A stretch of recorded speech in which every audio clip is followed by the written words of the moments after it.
Good news, everyone. Glenn Beck's The Blaze is being bought out by Ben Shapiro. Now, if you don't remember Glenn Beck, you were probably very young and very lucky. So, back during the late 2000s to the late, I forgot, I think he was on Fox first, then he got fired from Fox for being outlandish. He got fired during the Obama hype because nobody wanted to. Fox was a mainstream media website, and they did not want to put on Glenn Beck, who was the edgy. He was edgy back during the early 2000s. Then he became a little outlandish. He used to take off his he used to do things like cry hysterically about Obama destroying the white, like this and that, destroying America. He hates. He said things like, "Oh, I think Obama really hates black people," and not ironically either. Like he used to just flat out say it. And the crazy thing was, he was actually being serious about it. That was like he was crying, which made the stuff even sadder. But he did end up making a decent amount of money over that. And like a couple years ago, he started hiring Tommy Lahren. Tommy Lahren was definitely the golden goose for Glenn Beck because Tommy Lahren attracted the new conservative. She wasn't as staunchant in her religious beliefs as Glenn Beck was. Glenn Beck was he was more of the type that didn't like abortions and like, hey, believe God, it's America, it's a Christian country, this and that. He's one of the people that his he's one of the evangelical crowd, and they died after Bush ended up going out of the office. They uh they were the people back during the 90s. They were the social justice warriors of the 90s to the 2000s. You'd see stuff like they were the people who were the social, like they wanted to like police everyone's speech, like, hey, you should like police everyone's behavior. I shouldn't say speech, but behavior basically. Like, hey, we should promote Christian values and we should proselytize people, and gay marriage is wrong. Like he was one of those crowds that did not want to legalize gay marriage. So it says right here the people who had Ben Shapiro's conservative news site are in talks with Glenn Beck's troubled media empire, The Blaze. The Daily Beast has learned two stories.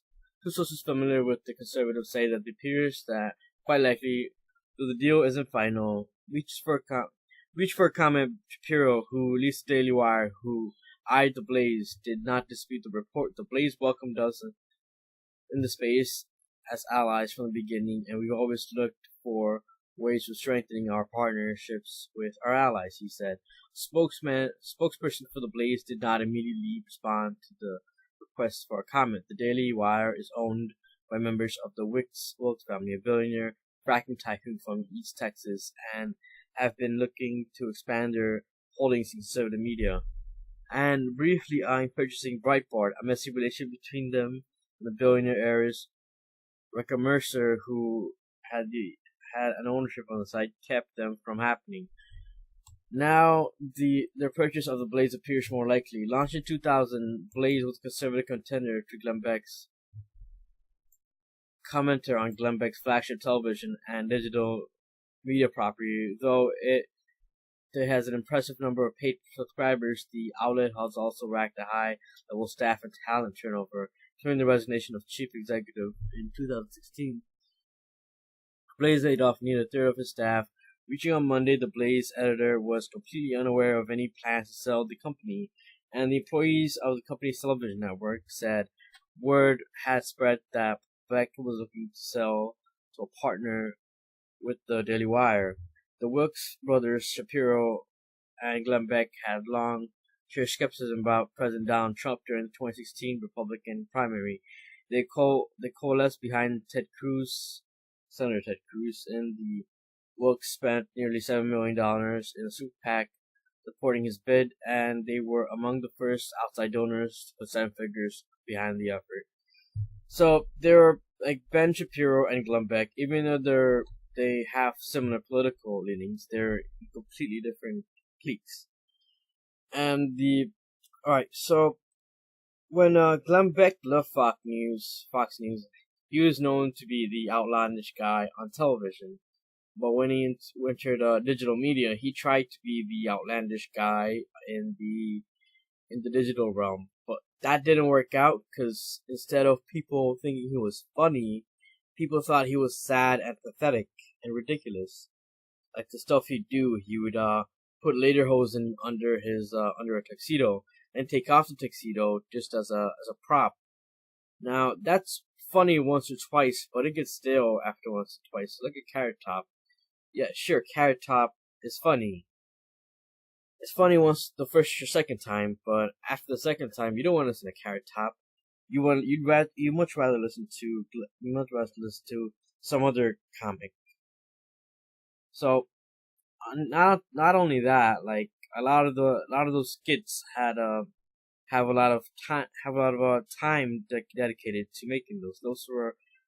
Those were something that would have been more viable in the television era, where on the cable networks back during the early 2000s, before the internet got big.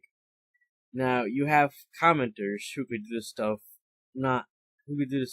pretty much for free on the internet, and that becomes a competitor for people like Glenn Beck, who come from the old media niche and have a lot of overhead costs. A lot of the new media people like Styx and Sargon don't have such overhead, and they could just do this stuff pretty much for free.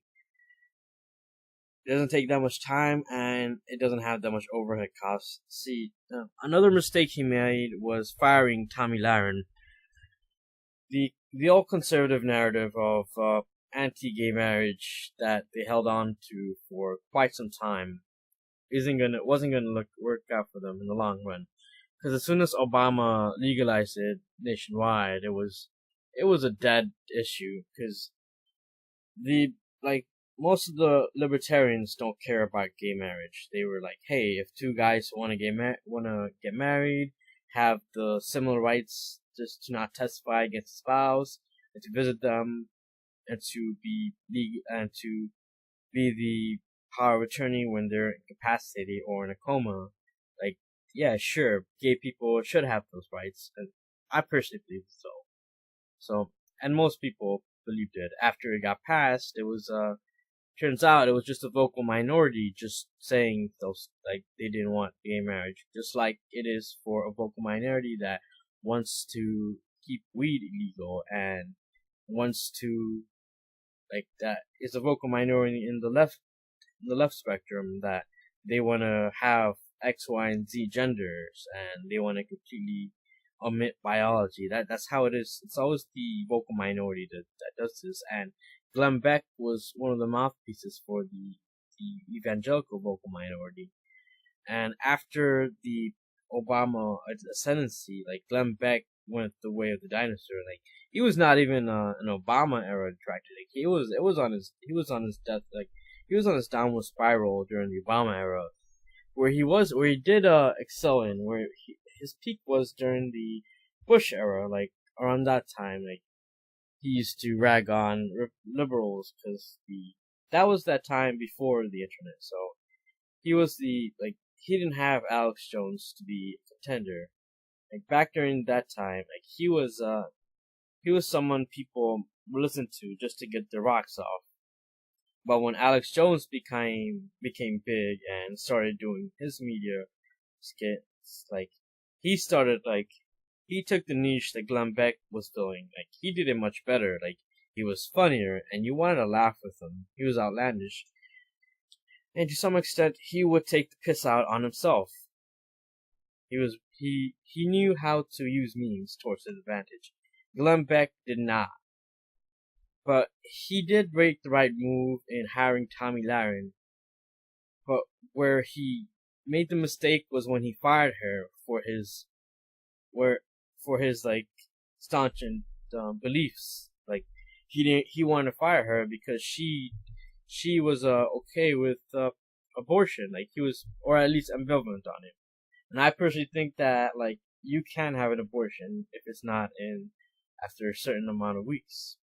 Can't tell you on top of my head. I don't know. Like there's a you should be like you should have the right to decide if you want to abort a child. Like if you knew a child had Down syndrome or a disease before it was fully developed, before it was developed enough, like I forgot what it was, like 10 weeks or so.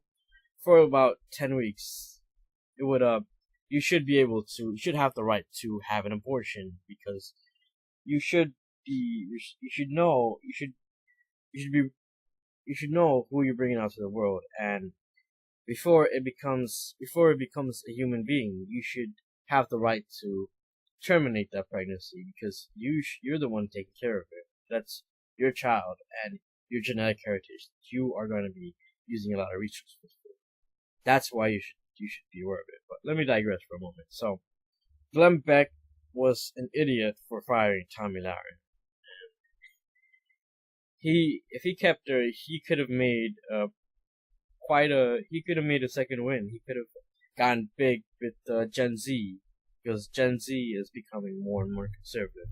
So guys, thanks for listening. Don't forget to like, leave a comment, and subscribe.